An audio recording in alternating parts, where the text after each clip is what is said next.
હોળીને આડે હવે ગણતરીના દિવસો જ બાકી રહ્યા છે ત્યારે પતાસા અને હાયડાની માંગમાં વધારો નોંધાયો છે, જેને લઈને જામનગર મનપાની ફૂડ શાખા દ્વારા પતાસા અને હાયડાના નમૂના લેવામાં આવ્યા। છેલ્લા 80 વર્ષથી જામનગરમાં પતાસા અને હાયડા બનાવવામાં આવે છે।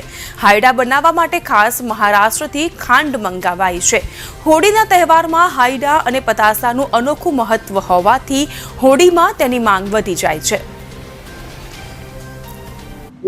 જામનગર મહાનગરપાલિકાના કમિશનર સાહેબની સૂચનાથી અત્યારે હોળીના તહેવાર અનુસંધાને જામનગર શહેર વિસ્તારમાં જે ખાદ્ય પદાર્થો હોળીને લાયક બનતા હોય છે એમાં પતાસા અને હાયડાના અત્યારે અહીંયા રૂબરૂ એક જગડ નામની પેઢી છે એમાં ઉત્પાદન કરતા હોય રૂબરૂ ઇન્સ્પેક્શન કરીને પતાસા અને હાયડાના નમૂના લેવાની કાર્યવાહી ચાલુ છે।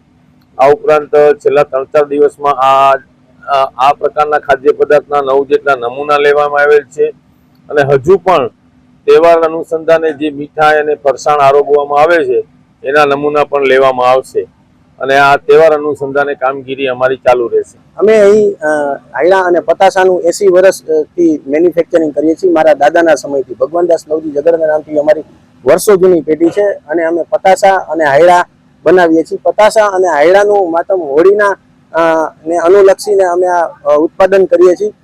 સારી પ્રોડક્ટ બનાવીએ છીએ, હેલ્થને ખાસ અમે ધ્યાનમાં રાખીએ છીએ અને તમે જોયું પણ હશે કે કઈ રીતે આ પ્રોડક્ટનું મેન્યુફેક્ચરિંગ થાય છે। સખત મહેનત માંગી લઈએ છે આ પ્રોડક્ટનું મેન્યુફેક્ચરિંગ કરવામાં અને અમે એનું ટેસ્ટિંગ પણ કરાવતા હોઈએ છીએ આરોગ્યને ધ્યાનમાં રાખીને અને પ્રોડક્ટની ક્વોલિટીનું અમે મેન્ટેન ખાસ કરીએ છીએ જેથી કરીને પબ્લિકની હેલ્થને કોઈ નુકસાન ન પહોંચે। સારી પ્રોડક્ટ બનાવીએ છીએ અને અમે જ ખુદ મેન્યુફેક્ચરિંગ કરીએ છીએ અને જામનગર જિલ્લામાં અમે વેચાણ કરીએ છીએ।